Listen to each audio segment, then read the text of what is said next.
বলছে একটা দ্রব্যের লিখিত মূল্য ক্রয় মূল্যের থেকে 40% বেশি। মানে লিখিত মূল্য মানেই তো ধার্য মূল্য। আমি তোমাদেরকে শিখেছিলাম একটা ক্রয় মূল্য থাকে, কিছুটা দাম বাড়িয়ে সেটাকে ধার্য মূল্য করা হয়, তারপর কিছুটা ছাড় দিয়ে বিক্রয় করা হয় বা বিক্রয় মূল্য আসে।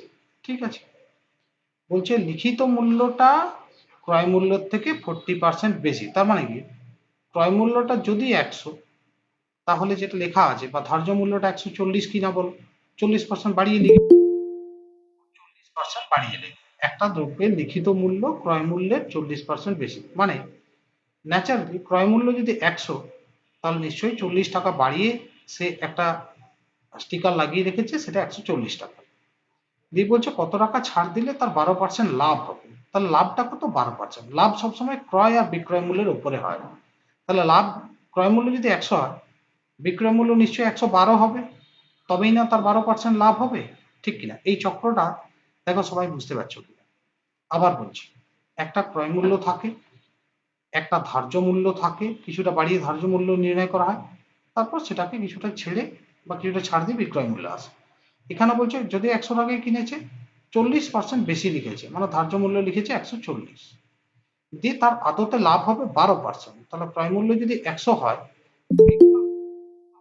12% লাভ হবে, নিশ্চয়ই 112 হলে, নিশ্চয়ই 112 হলে তার লাভ হবে 12%। ঠিক আছে, এবার আমাকে জানতে চাইছে যে ভাই তুমি এই যে 140 লিখেছিলে, দিয়ে আদতে বিক্রি করলে 112 টাকায়, তাহলে তুমি কত পার্সেন্ট ছাড় দিলে? তাহলে ভাবো 140 তো দাম লেখা ছিল, আর তুমি বিক্রি করেছো 112 টাকায়, তাহলে কত টাকা ছাড় দিয়েছো? 140 থেকে 112 8 টাকা। তাহলে দেখো 8 দিলাম 20, 28 টাকা। তাহলে আমার ছাড়ের পরিমাণ কত হলো? 28 টাকা। এটারই পার্সেন্টেজ অফ ছাড় চাইছে। তাহলে দেখো ছাড়ের শতকরা ছাড় কত? তাহলে ভাবো আমি 28 টাকা ছেড়ে দিয়েছি 140 টাকার উপরে। 100 টাকায় কত? ইন্টু 100 দিয়ে গুণ, একটা শূন্য কাটো, 14 2 28, 10 2 20%, মানে 20% আমি ছাড় দিয়েছি। ওকে, তাহলে দেখো এই অঙ্কটা আমি আরো একটু বলে দিই, একটু অন্যভাবে বলি। আমরা প্রথমেই ধরে নিচ্ছি যে ধরি ক্রয় মূল্য হচ্ছে 100 টাকা, তাহলে ধার্য মূল্য কত? 40% বাড়িয়ে লিখেছে, তাহলে 140 টাকা। যেহেতু লাভ, যেহেতু লাভটা হচ্ছে 12%, তাহলে নিশ্চয়ই বিক্রয় মূল্য 100 যোগ 12 মানে 112।